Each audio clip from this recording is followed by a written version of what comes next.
광장에 서 있는 다윗을 만났습니다. 왕이 되기 전에 능한 청년의 모습으로 물매를 어깨에 메고 손에는 돌멩이를 든 채 거인 장수 골리앗이 다가오기를 기다리고 있었습니다. 세계에서 가장 위대한 조각이라고 하는 미켈란젤로의 다윗상을 저는 그렇게 대면을 했었던 것입니다.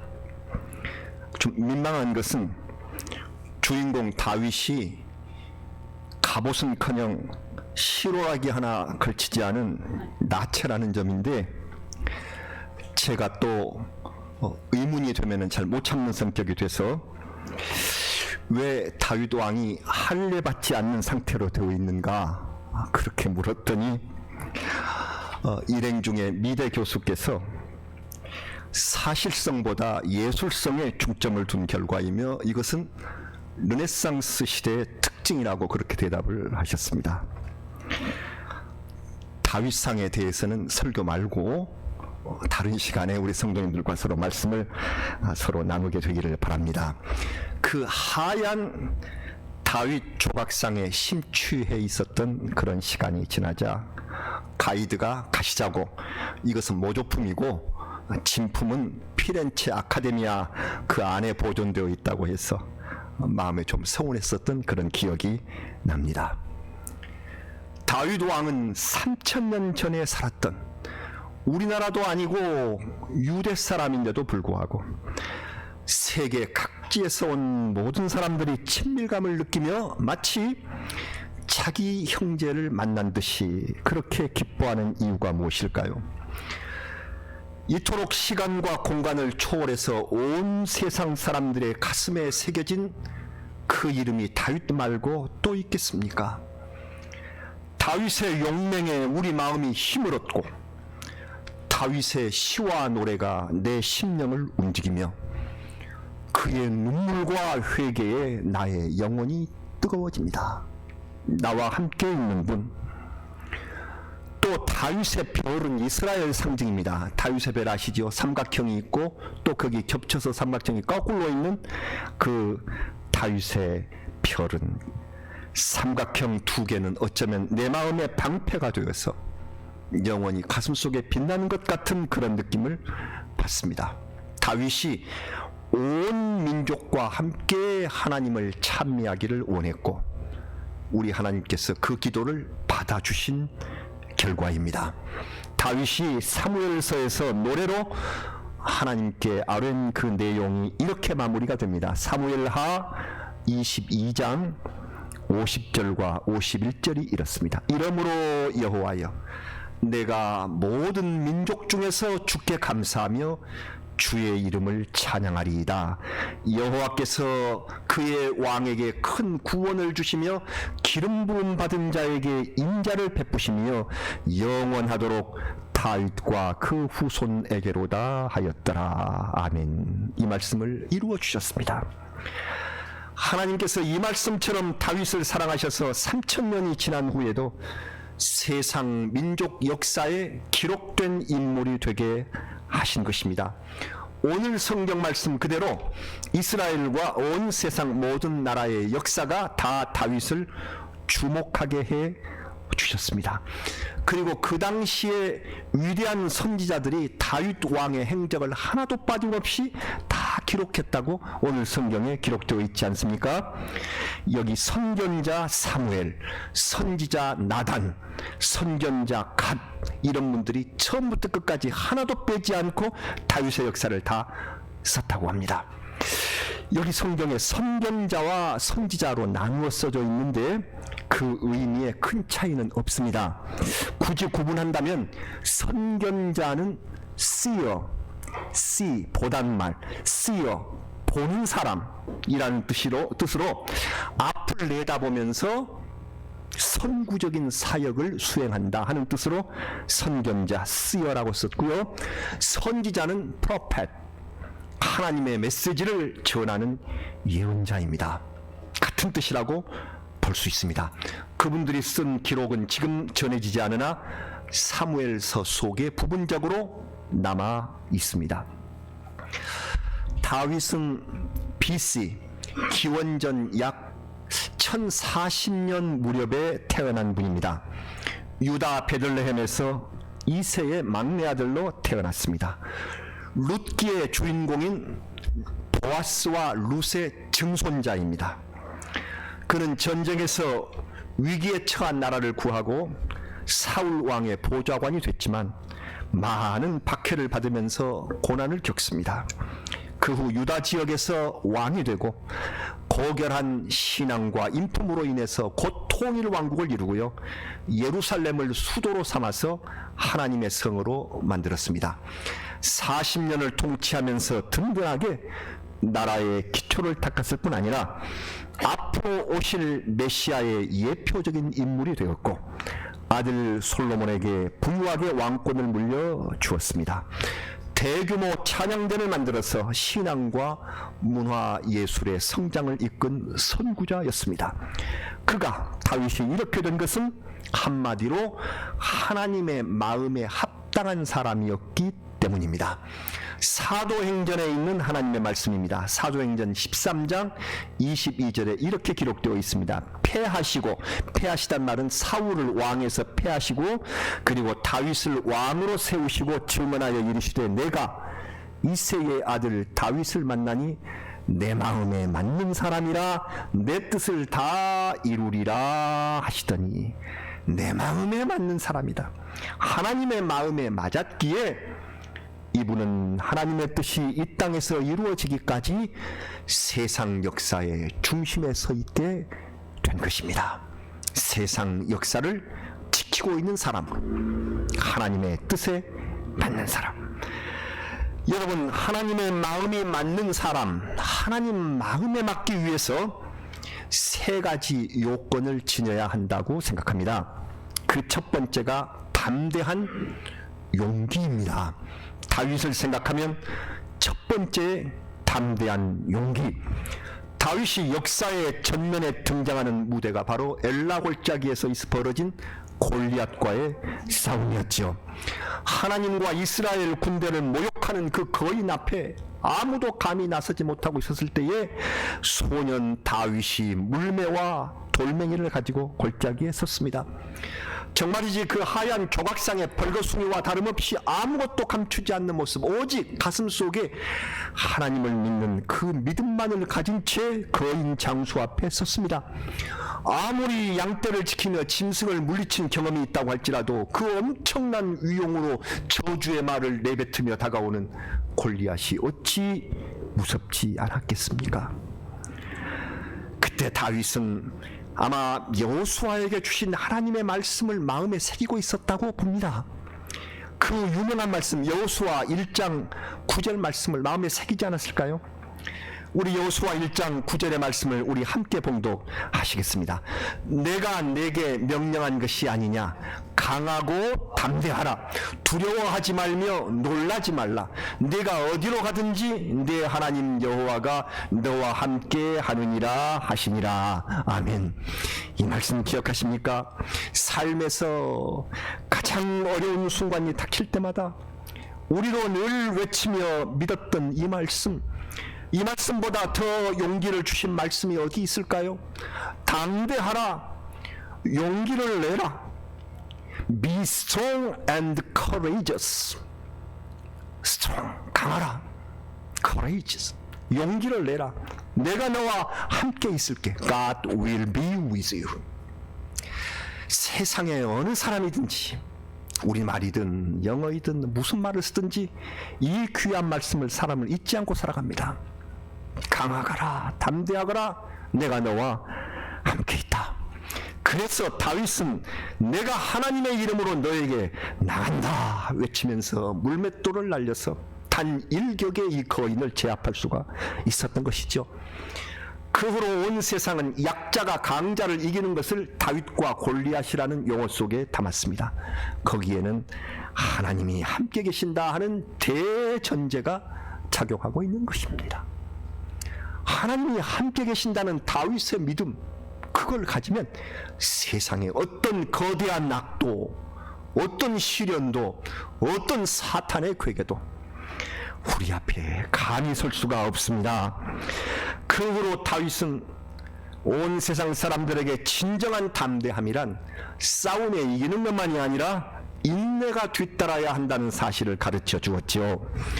그의 인기와 인품을 시기한 사울왕은 그를 죽이려고 계속해서 군대를 풀었으며 끊임없이 뒤를 따라와서 괴롭힌 사실을 우리가 봅니다. 다윗은 아둘람 굴에서 추방당한 백성과 난민들의 지도자가 되었고 이방 땅으로 망명을 하기도 했어요. 그러나 그는 자신에게 닥쳐온 고난을 끝까지 참았습니다. 그러자 하나님의 도우심으로 자기를 못살게 굴고 자기를 뒤쫓아온 사울왕을 단칼에 죽여버릴 기회가 2번이나 찾아왔었죠. 그러나 다윗은 그때까지도 인내하면서 그를 죽이는 대신에 그의 옷자락만 뱉고 머리에 둔 창과 물병만 들고 왔습니다. 이것은 골리앗을 죽인 용기보다 그 담대함보다 더 큰 인내, 그 용기와 함께 있는 인내 때문에 우리는 다윗 왕을 그렇게 좋아하며 역사의 귀중한 인물로 삼습니다. 여러분, 우리는 산업화 시대에 접어들면서 스피드와 편리함을 추구하는 그런 인스턴트 문화에 취해버렸습니다. 조금도 기다릴 줄을 모릅니다. 우리가 이 시대에 잃어버린 것은 인내, 곧 오래 참음을 잃어버렸어요. 기도하는 것을 즉시 받기 바라고 사람들과 불편한 관계는 못 참고 즉시 다툼으로 이어지는 이런 세상이 되었단 말씀입니다. 다윗처럼 원수까지도 포용하면서 기다린다는 것은 이 시대에 거의 불가능한 일이 되고 말았습니다. 그러나 여러분, 인내가 없다면 그리스도인이 아닙니다. 오래 참음이란 성령의 열매이기 때문입니다. 우리가 성령을 모시면 우리의 마음속에 오래 참음으로 인내로 그날을 기다릴 수가 있습니다. 성경 말씀은 환난을 극복해서 소망에 이르는 과정이 무엇인지 그 순서를 잘 가르쳐 주시고 있습니다.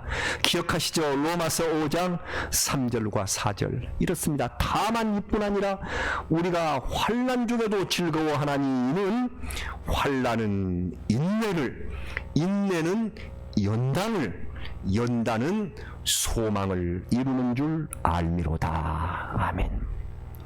인내가 없으면 소망을 이룰 수가 없습니다. 다윗의 위대한 점은 그 용기와 인내를 온 인류에게 생생히 가르쳐 주었다는 사실입니다.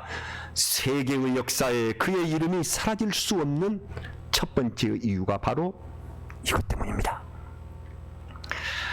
사랑하는 여러분, 다윗이 하나님의 마음에 맞는 사람으로 지녔던 두 번째 요건은 풍부한 감성입니다.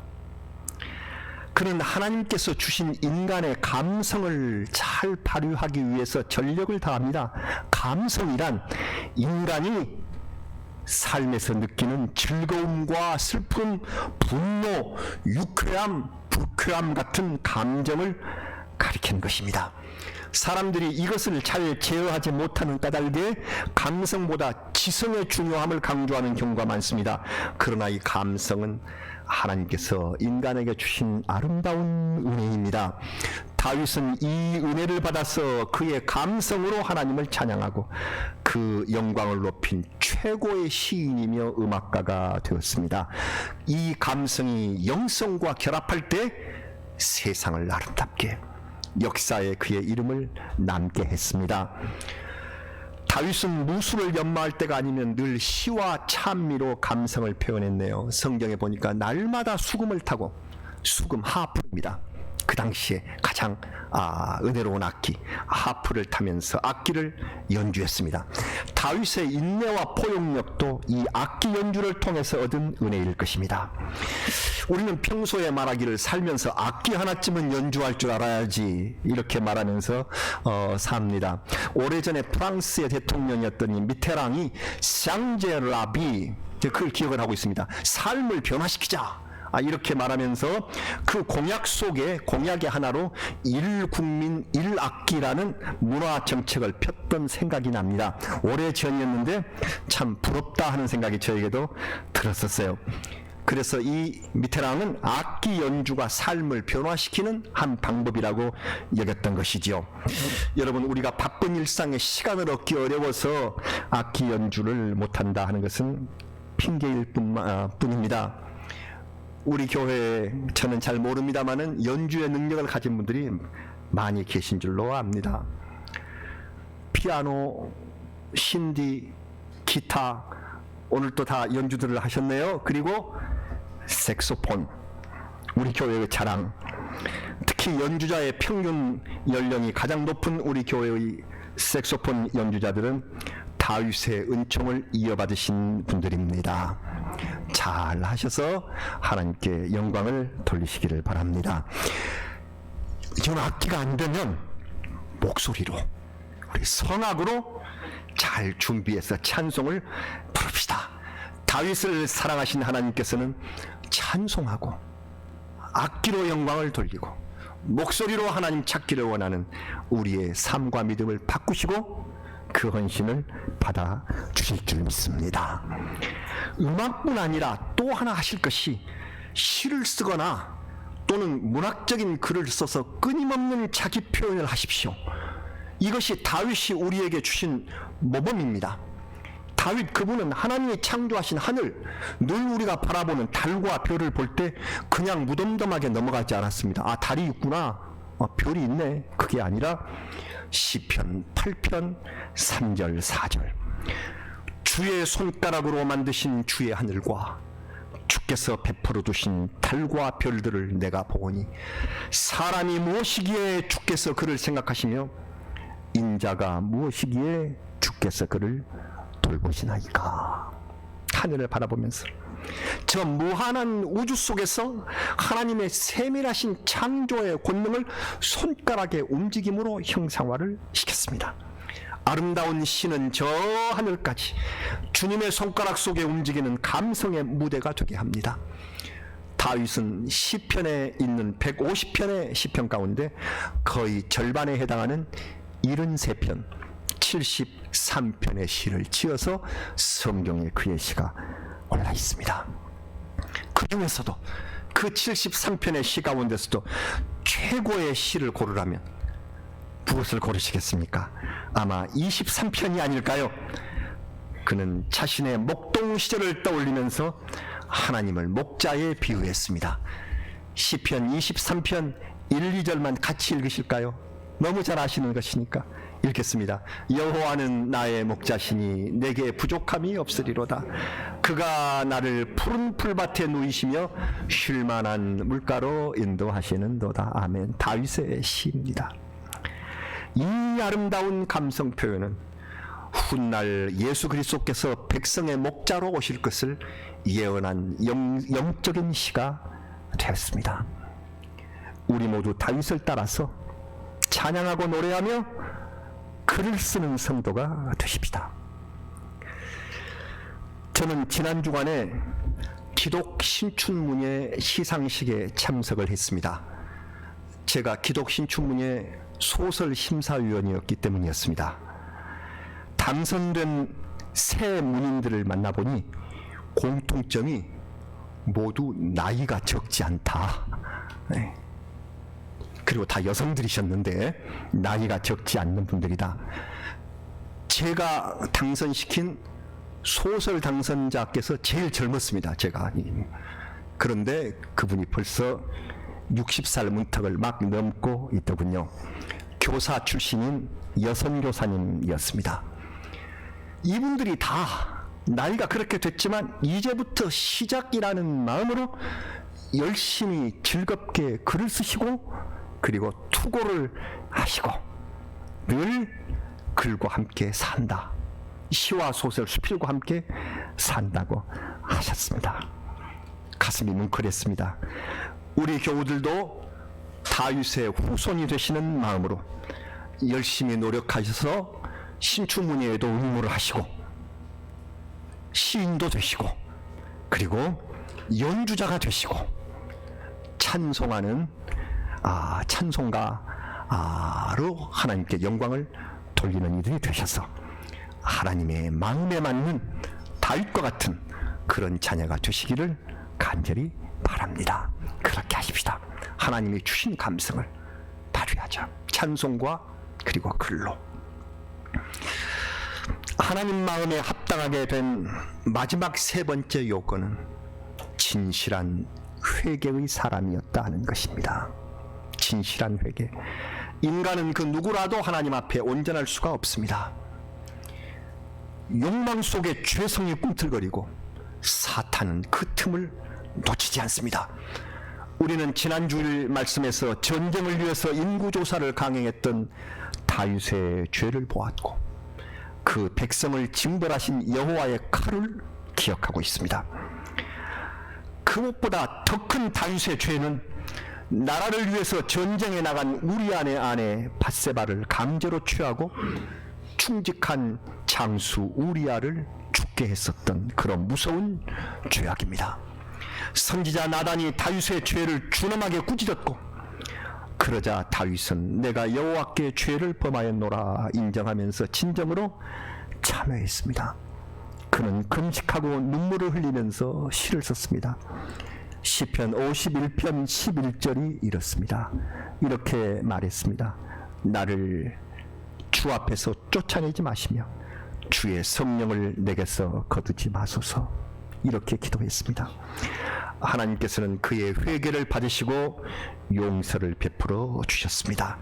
이토록 큰 죄를 저지른 사람도 진정으로 참회하면 주님께서 성령을 거두지 않으시고 자비를 베푸신다는 사실을 다윗을 통해서 알게 하셨습니다.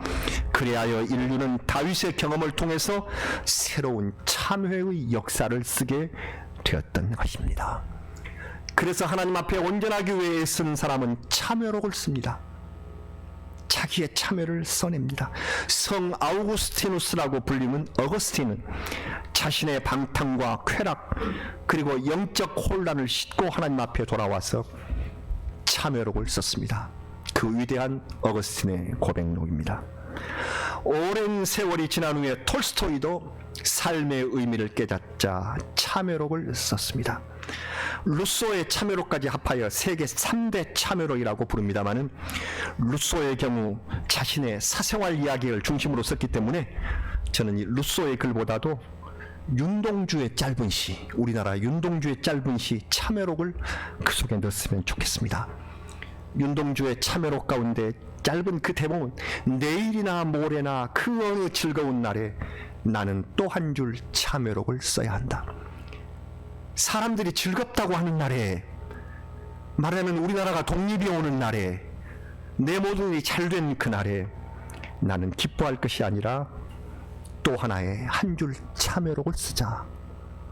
자기 성찰, 늘 즐거움 앞에서 내가 참회록을 써야 하는 자기 성찰이 독자의 마음을 아프게 합니다. 이 혼탁한 시대에 하나님의 징벌이 내린 시대를 사는 우리는 그 어떤 참회록을 써야 할까요?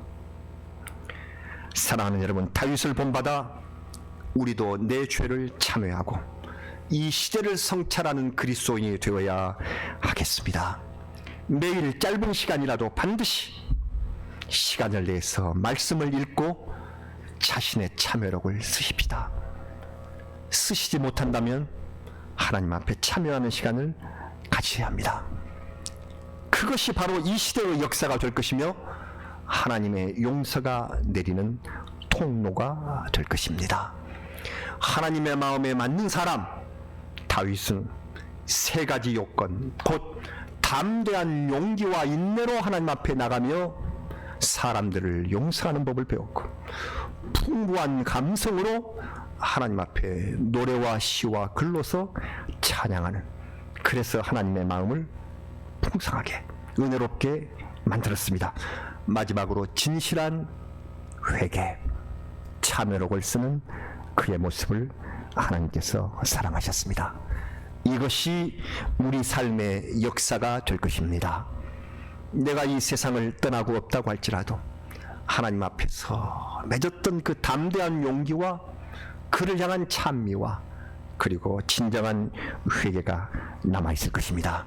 그리하여 다윗처럼 우리도 역사에 기록된 이름이 되고 하나님의 귀한 생명책에 기록될 수 있는 그러한 자격을 얻기 위하여 다윗이 우리에게 베풀어준 이 귀한 역사의 증거, 담대한 용기, 풍부한 하나님 찬양, 그리고 진실한 회개를 우리가 배워서 우리가 살 동안 바로 이렇게 하나님의 마음에 맞는 그런 생활을 해야 할 줄로 믿습니다. 하나님께서 우리와 함께해 주실 것입니다. 하나님 앞에 참회로 나아가는 우리들을 성령께서 지켜 보호하여 주시옵소서. 아멘. 기도드리겠습니다.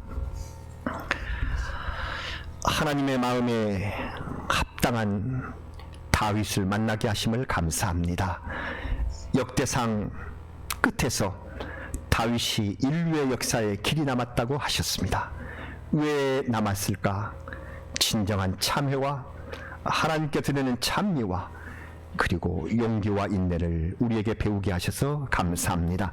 비록 부족하지만 다윗을 우리에게 주신 하나님께서 모범을 베풀어 주셨사오니 그 모범 따라서 우리도 열심히 믿음으로 살아가는 성도가 되게 하여 주시옵소서. 감사드리며 예수님 이름으로 기도하옵나이다. 아멘. 찬송 드리겠습니다. 536장 찬송하시고 마지막